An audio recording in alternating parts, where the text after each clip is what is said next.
So we are back with part two, and I'm likely going to have a part three to this list. Let's continue where we were at. Let's go with, I hate to start with an S tier, so we're going to skip that one. So let's go with the next one, which will be The Devil of Nanking by Mo Hayder.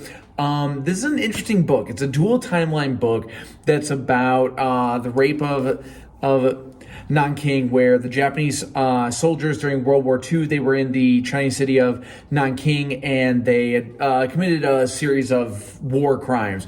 And it's a dual timeline of the events that happened in the city in 1941 or so, and then a woman in modern day Japan, a white woman of some sort, American, I think, who is trying to uncover and find a film reel. Now, there is a Chinese movie that came out. The English title is Dead to Rights, which is actually very similar, which is about the creation of the film reels and photos that documented these crimes, and about the Chinese citizens that had to deal with it. And I'll say right now, I didn't like this book because it very much had like white savior syndrome, where the main character is this, white girl who's in her 20s, who's in Tokyo, and as a expat who's lived in Tokyo and China, I have to wonder what visa is she on, and she's working in girly bars, and there's all of these tonight on a special show of Cheers. There's a lot of those moments where there's one very early on where she's in a girly bar in Tokyo talking about these crimes, and everyone grows very silent and ponderous, and they wonder, and they can't believe the philosophical ramifications of what this foreign girl is saying, and it's so goofy, and I just didn't think it was serious at all. I think the flashback scenes are told very well, but I feel like there are Chinese accounts and there are Chinese novels of these war crimes that do a much better job of painting this era. I don't need her to paint it for me. I didn't find the book to be very well made, I guess. So for that, I'm going to give it a C. I think it's got scenes that are good, I guess, but I just thought it was very ham-fisted. I know I say that a lot, but it was very much like, look at how intriguing I am, and look at this crazy thing that I'm telling. It felt like the author was putting themselves in a very real story when it wasn't needed, Next up is The Last Policeman by Ben H. Winters. This is a great premise. So the idea is that there's a comet coming to Earth. It'll hit the Earth in the next, I think it's 9 months, and we're all gonna die. And the main character is a cop. I can't remember the cop's name, and he's uncovering this murder. Someone's been murdered, and there's a couple twists and turns. And the theme is that, everybody else around him is saying, why do you care? Why do you care? We're all gonna die. Why do you care about this crime that affects kind of nobody? And it's just somebody stealing money to try to get by as the world is going to end, because he's a cop and he stands up for right. And I have to say, this is I hate to put it in the D tier. I'll put it in the C tier.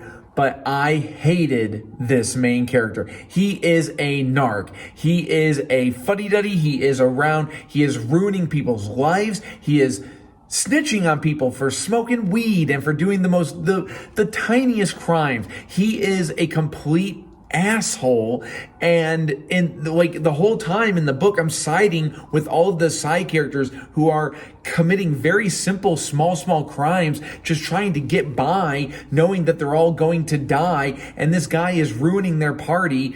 The book is fine.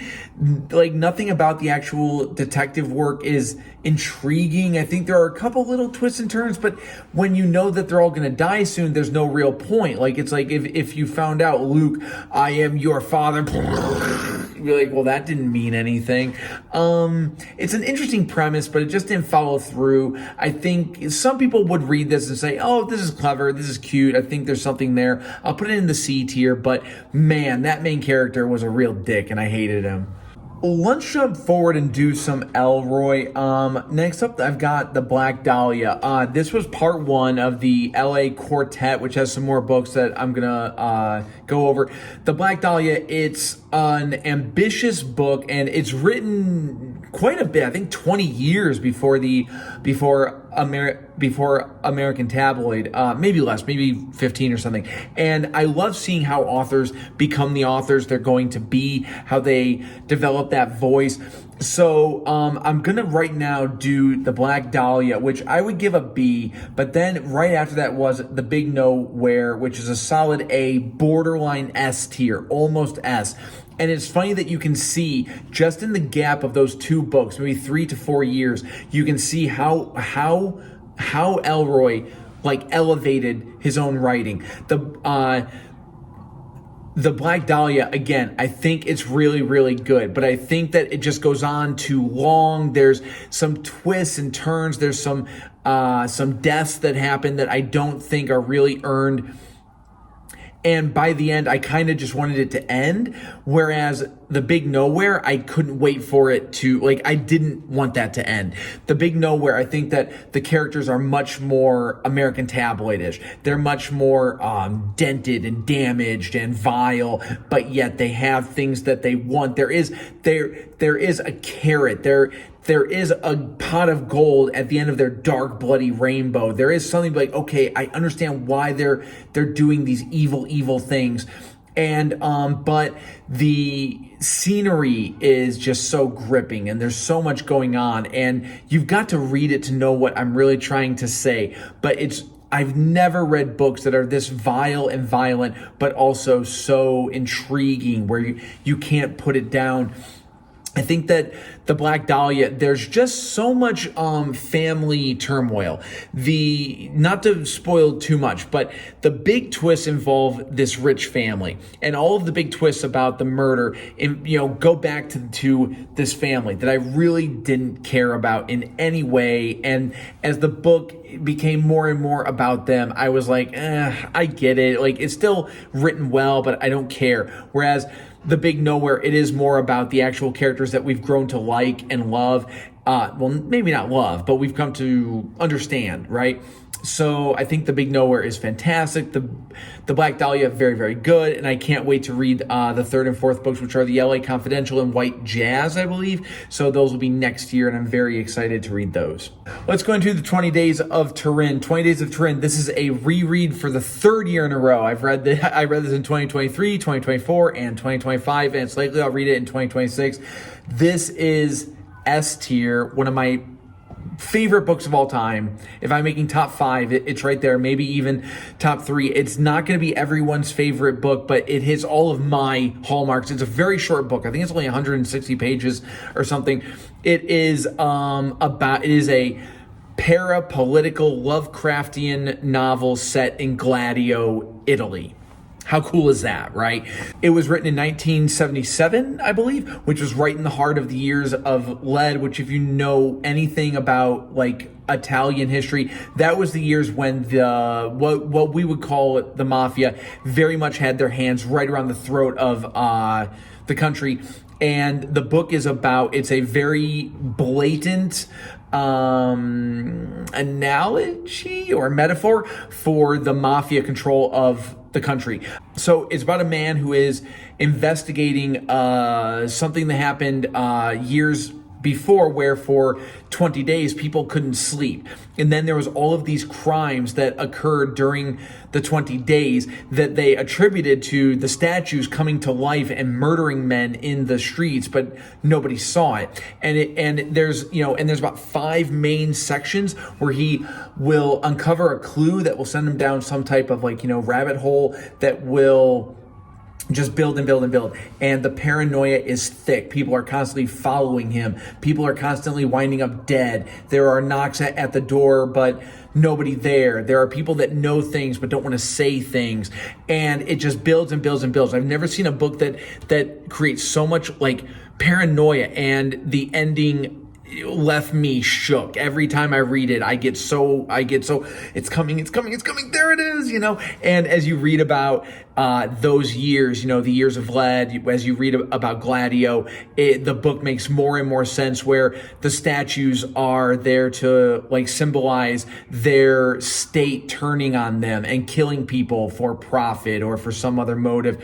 And you have a man who he lives in a building where there's no toilet, so people are throwing their shit in the middle stairwell, and it's rising and rising and rising, which is a metaphor for people's intolerance growing towards this world that they're all kind of living in. I think that, I could talk about this book for a solid hour with all the metaphors and symbolism and the history. So 20 Days of Turin is an absolute S tier. I absolutely love it. And I read it whenever I'm kind of in a slump. I'm like, you know what? I'm going to read that again, because I always find something new. All right, let's return back to Haruki Murakami with the colorist Tsukuru Tazaki and his years of pilgrimage. This is quintessential Murakami. Well, I'm thinking A or B. I'm debating. So the basic gist is that the main character is he builds train stations, and which plays into it big time. And he has 4 friends, and each of those friends has a color in their name, except he does not. And then at some point, the 4 friends kick him out of their group. And then years later, when he's grown, he goes back to ask, hey, what happened? But it's really about seeing where your friends wind up as you all, age. And I personally loved it. I thought it was intriguing. I thought it was so cool. I think it's not that long. It's not even 300 pages, I think. So I read it in a couple days. And when you really start to really break it down, you can see all of this symbolism where he himself is a station, and his 4 friends who are colors are the lines that go through him. And once he's not there, they all kind of drift. And it's not exciting. There aren't any big turn. Well, there's a few twists, but by the end, it's one of those books that you close and say, damn good book. Very, very good book, I guess I'll give it a B. You know what? It's better than Uncertain Walls, so I'm going to give it an A. I think it's one of the better modern Murakami books. Obviously, his golden age was the 80s and 90s, and you know what? Let's go right into that. Let's talk about these bam. The 4 books that make up the Rat quadrilogy, or however you would call it. But these are his first, not his first 4 sequential books, but there is four books. The first one is Here the Wind Sings. This was Murakami's first published book, I believe. And it's a B. It's funny. There's a lot of really funny stuff. It's just about a guy walking around talking to his friends in bars. I read it a while ago, and I can't, I couldn't tell you what philosophically he was doing, if anything, but the book is very, very funny, and it's about a man, he's got a friend named the Rat. They go to bars, they talk about life, they do this, they do that, they have fun. It's just kind of fun. It's a fun book, and I'll give it a B. I couldn't tell you what it's really about, even though I read it a couple months ago, but it led us to Pinball. I believe it's 1977 or 79. Pinball 79, I think, is the sequel. This was not as good. And that is a C tier. It's much more of the same. It's the same main character who doesn't really have a name, and he's tracking down a pinball machine. And that's about it. That's really it. I can't really tell you what it was about. Again, it's just kind of, he goes to a bar, he meets people. The most interesting character is the Rat, who he winds up leaving very early on to write books or something. It's got some laughs. It's okay. As a group, they're oftentimes published as one book because they're not that long. Here, The Wind Sings is better, but I don't think either of them are really amazing books. But that does lead us to A Wild Sheep Chase, which is a fantastic book, and I give it a solid A. A Wild Sheep Chase is much more Murakami-ish. You see, he starts to meet these interesting characters. There is this magical stuff going on where he meets a girl who her ears hypnotize him, and he starts going on a quest, and there's, characters that die and come back, and there's these magical characters that are opening realms to different things going on, and the main character is on a ride, is the best way to put it, right? I think a Wild Sheep Chase has great scenery. They wind up in Sapporo, I believe, and there's a hotel full of weird characters. It is Murakami firing on all cylinders. It is fantastic, and it leads to Dance, Dance, Dance, S tier, pumping my fist. It was so good. I was like, yes, this is amazing. And it's about a man who he wants something. In the first, 50 pages, I don't want to spoil this book, but he has something. And then he says, you know what, I need to go and find something else. And he meets strange people and weird things happen. And he winds up in different places. And he goes to Hawaii and back to Sapporo. And I think it's very clear. This is, of all of the Murakami books I've read, Dance, Dance, Dance is the most Lynchian. The most like one, every character is a part of the main character.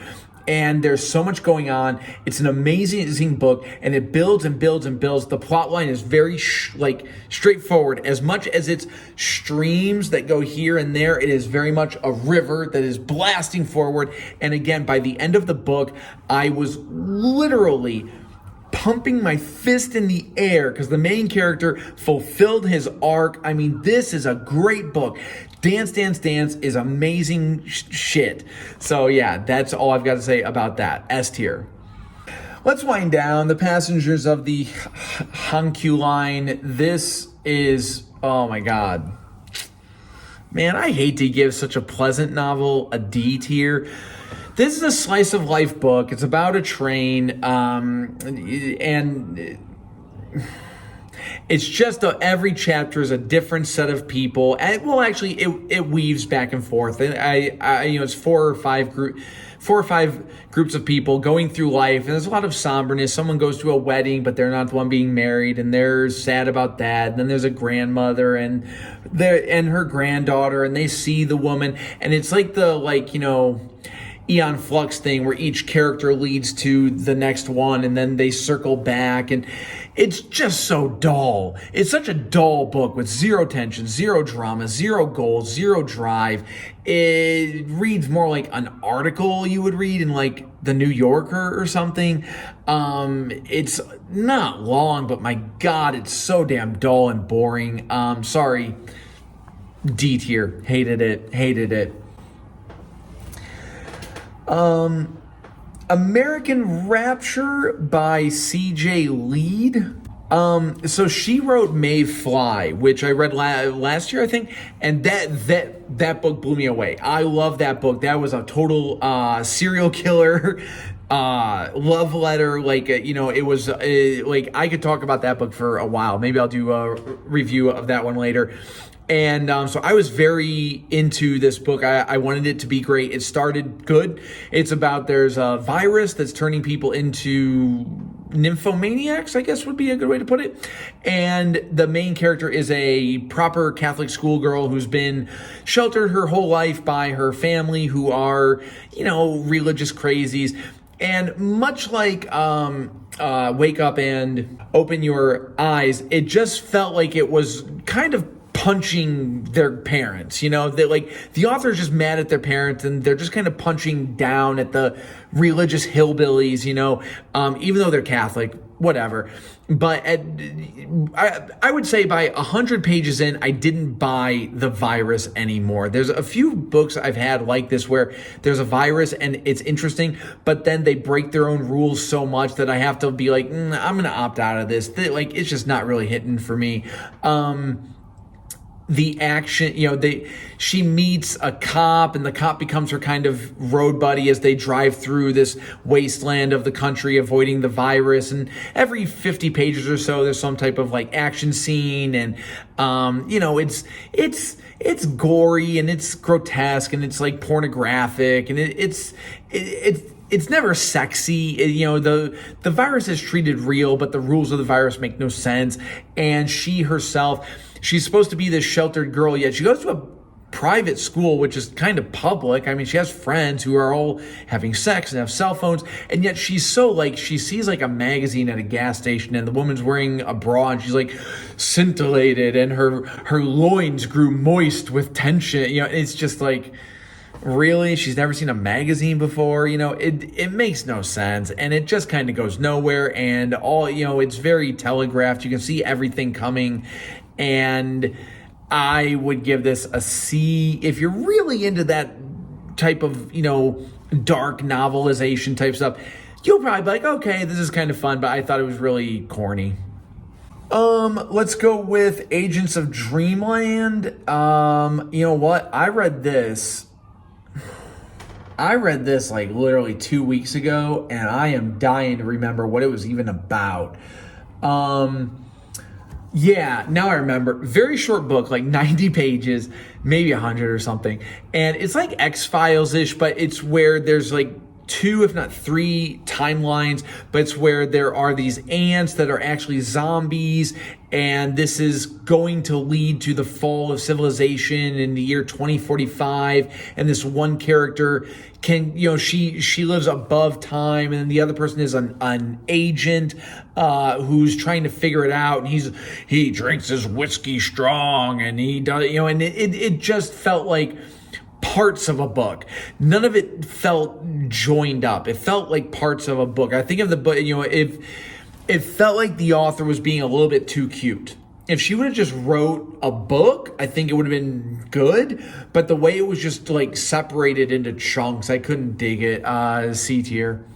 Welcome to the Hyungdam bookstore, which is like the Korean version of Days at the Murasaki bookstore, which I really enjoyed. I could talk about that later in a different video. But this is like the Korean version where, again, it's like slice of life. There's a bookstore. People come in, people go out, people have stories, people are sad, people are happy.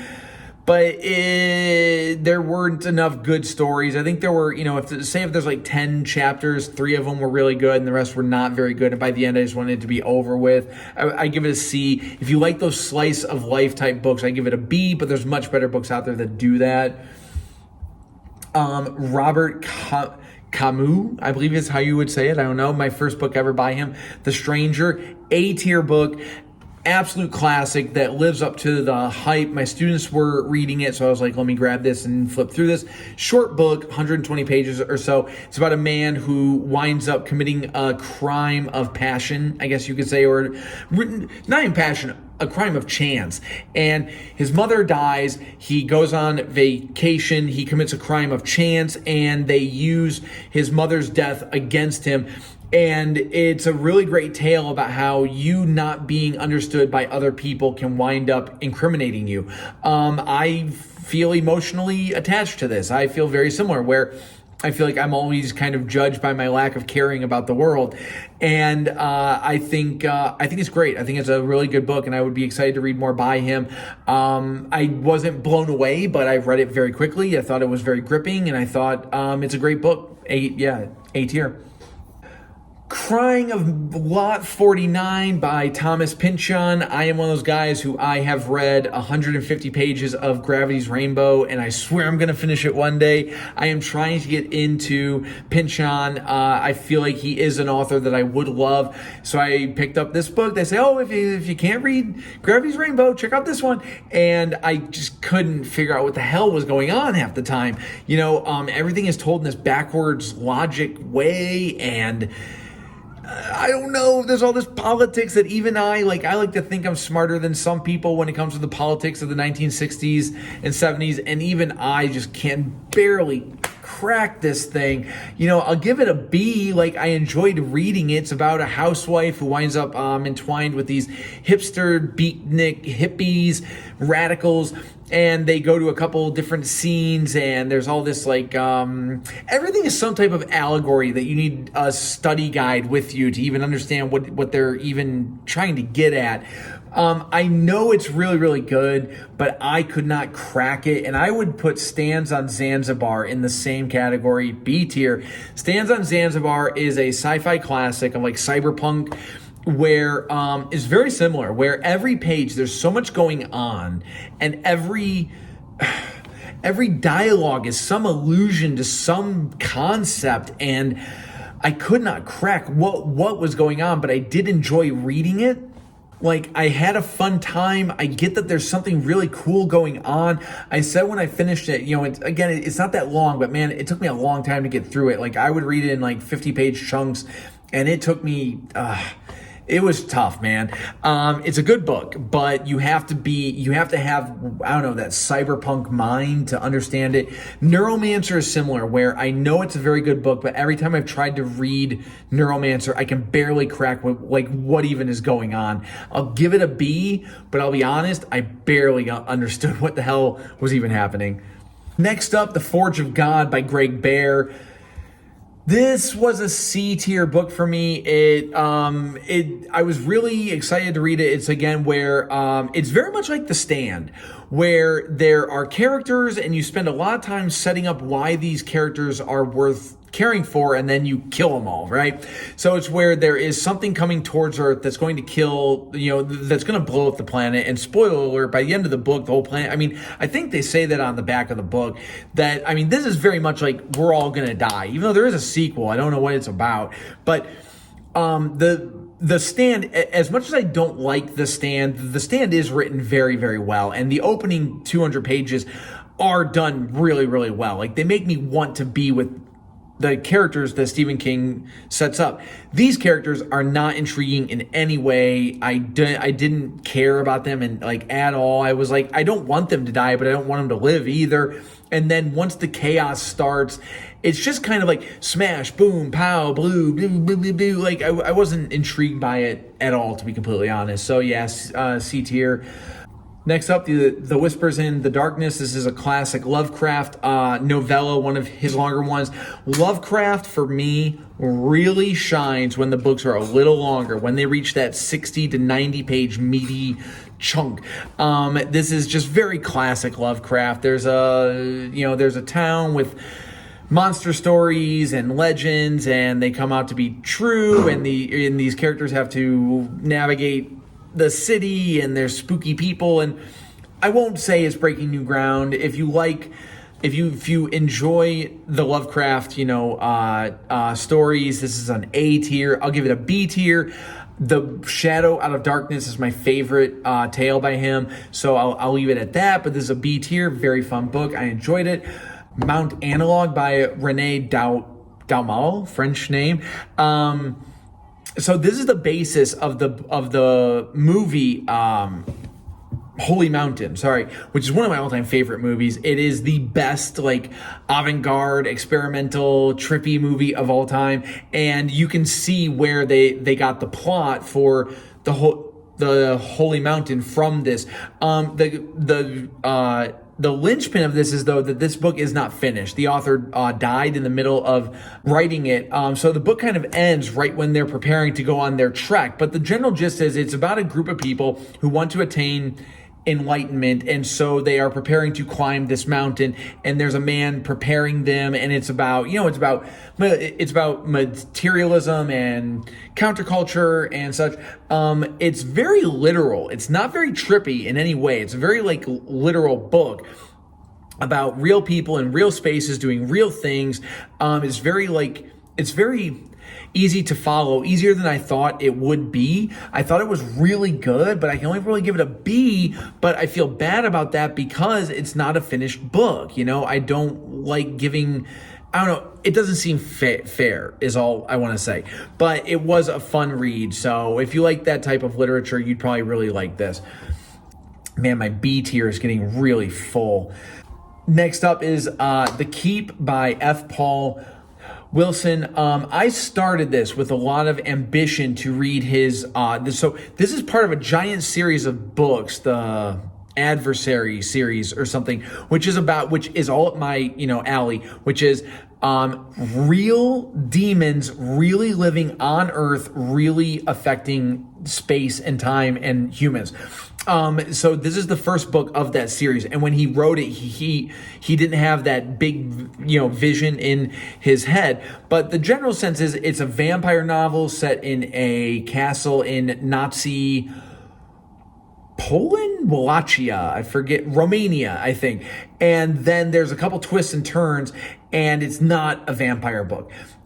It's good. It's a little bit too long. You really could have cut out 100 pages, really. And the twist that there is a big twist, but the twist doesn't affect it that much. But it is a fun book. There is a lot of good stuff. I'll give it a B. My B tier is filling up quickly. But I thought it was fun. If you like vampires, if you feel like horror, if you like that 80s kind of, horror novel, pulp, gas station, like paperback stuff, this is pretty good. You'll enjoy it. I'll give it a B. Almost a C, but it is a B. I'll give it a B. Next up is We Have Always Lived in the Castle by Shirley Jackson. I'm the idiot. This is an all-time classic, so what do I know? Maybe I went into this thinking the wrong thing, but I thought this book was very dull. I feel like it never really did anything. It was just a constant setup. The general gist is that there is this family on the hill that are kind of, they're the weirdos, and the members of the family have to go down into the town and do stuff, and then to go shopping or something, and then there's tension and people come to visit them, and there's this constant like not demon, but this constant fear that's living right here, right behind your head, but it never actually bites you. The book never really does anything. It just lives inside the sphere of like the paranoid, which if you go back to the 20 Days of Turin, the paranoia does indeed bite you. But in this book, nothing really bites you. And I feel like it could really, I don't know. I don't know what the book really wanted from me. If you're asking me, I put it in the C column. Like, I just wasn't entertained by it. I didn't think it was that like interesting. But I'm an idiot, and what can I say? Which also takes us to Pedro Paramo by Juan Rulfo. I don't speak other. I'm sorry, guys. I just stink at saying foreign words. But this is, I believe it's Mexican, if I was going to take it, or Spanish. I think it's Spanish. But this is a very much a trippy novel about a boy who's going to find his father, and he winds up in this strange ghost town. Silent Hill vibes, very much so. And nothing makes sense, and things are always changing, and every character has some weird. It's like a Murakami book, but dark. It is a very dark book where there's always death lurking around the corner, and not death as in people are dying, but death as in actual like death. There is like just these evil spirits that are inhabiting all of these spaces. It's a trippy book. It's like when Homer goes on his wolf quest in that one episode of The Simpsons, but again, dark. It's like a mix of Silent Hill when Homer goes on his quest and like Dance, Dance, Dance. That's the best way to put it. I don't think I got it. Again, I just didn't get it. I enjoyed reading it, but it was just a little too slow. I didn't enjoy, I didn't want to read it. When I would pick up my Kindle, I would say, we got to press through this.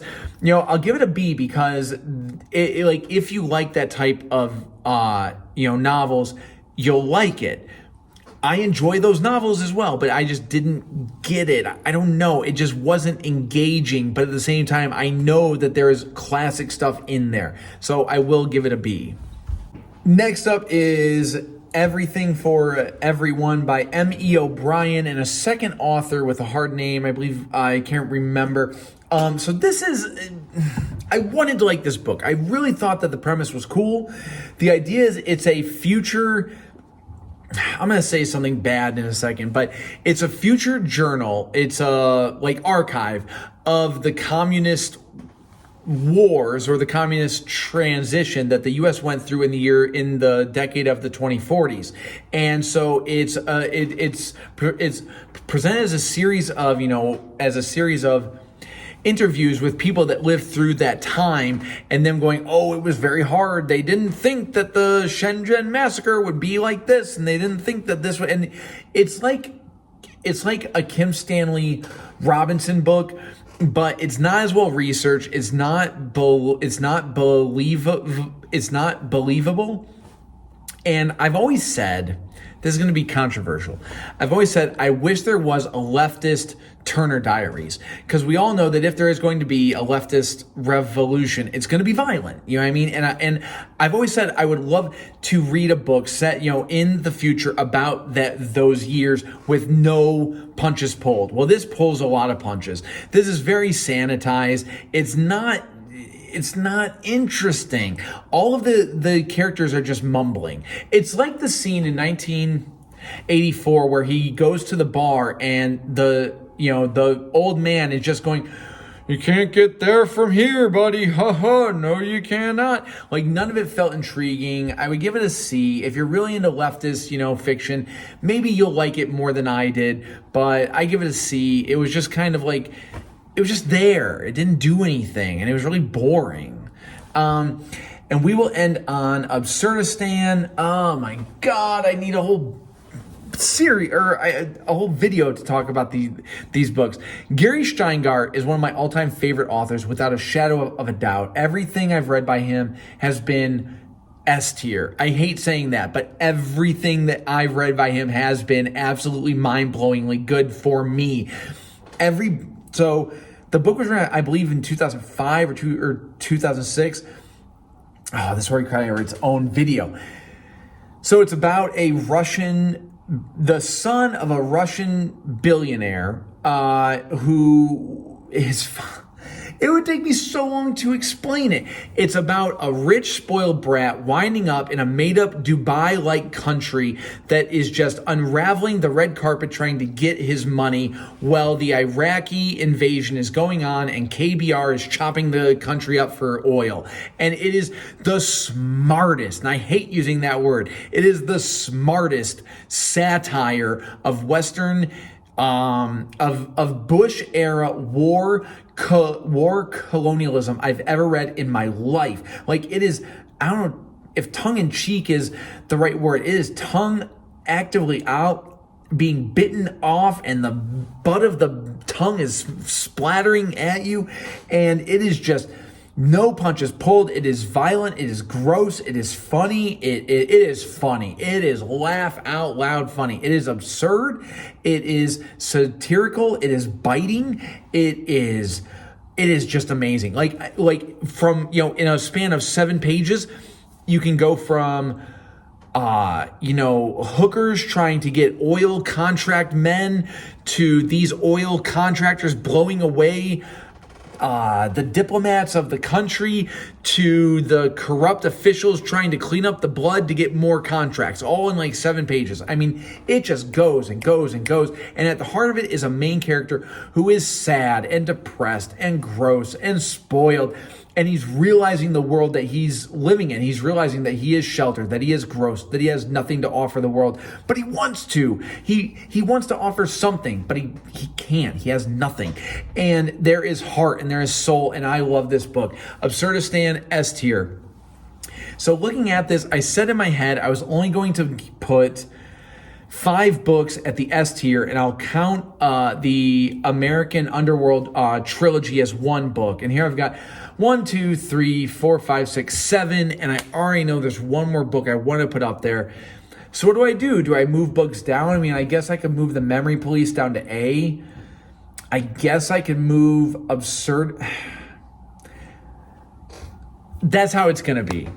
That's my ranking for 2025, and I will have one more video where I will probably rank another 5 novels that I'm finishing up, and I'll rank the nonfiction that I read as well, which I only read about 4 or 5 nonfiction books, but that's my 2025. I hope you all liked it. I'll have another video. I'll try to do it January 1st. We'll see, and I'll try to launch this channel then, but there you go. See you later. Bye-bye.